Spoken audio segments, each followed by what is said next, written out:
Olivier Poulard et le couple Gallo ont décidé d'investir en Polynésie, restauration pour l'un et pension de famille pour les autres. Ils disent ne rien regretter de leur décision. Rencontre avec Jeanne Fanariotis et Nicolas Suire. Voici Olivier Poulard, un entrepreneur métropolitain au pédigré varié.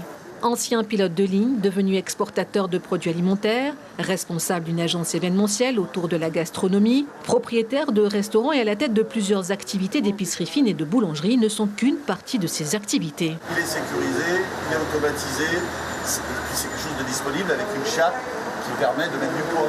C'est-à-dire que là, on est à plusieurs tonnes par mètre carré. Olivier connaît bien la Polynésie pour y animer depuis 10 ans un festival autour du vin et du fromage. Et si l'homme d'affaires est ici, c'est pour acquérir un restaurant.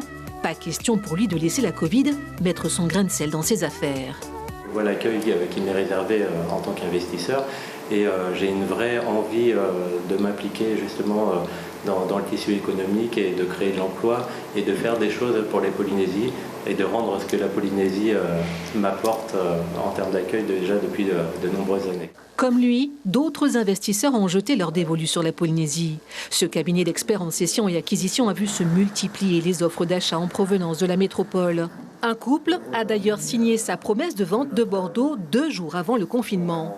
Ce sont des gens qui venaient de la région bordelaise et qui ont, à un moment de leur vie, estimé qu'il était temps d'aller chercher autre chose ailleurs. Donc, le choix pour eux, ils étaient déjà venus en vacances, mais le choix pour eux s'imposait, c'était la Polynésie. Ce couple, le voici. Et il s'agit de Martine et Cyril Gallo. Ils ont investi dans cette pension de famille aux heures les plus sombres de l'économie mondiale. Ça s'est bien passé parce que mi-juillet, ça a repris. On a une grosse perte quand même de taux d'occupation, à peu près au moins 30%. Mais bon, voilà, c'est plutôt la deuxième vague qui nous a freinés. Mais bon, on a toujours l'ambition, on se dit, allez, ça va bientôt reprendre. En 2021, tout reprendra.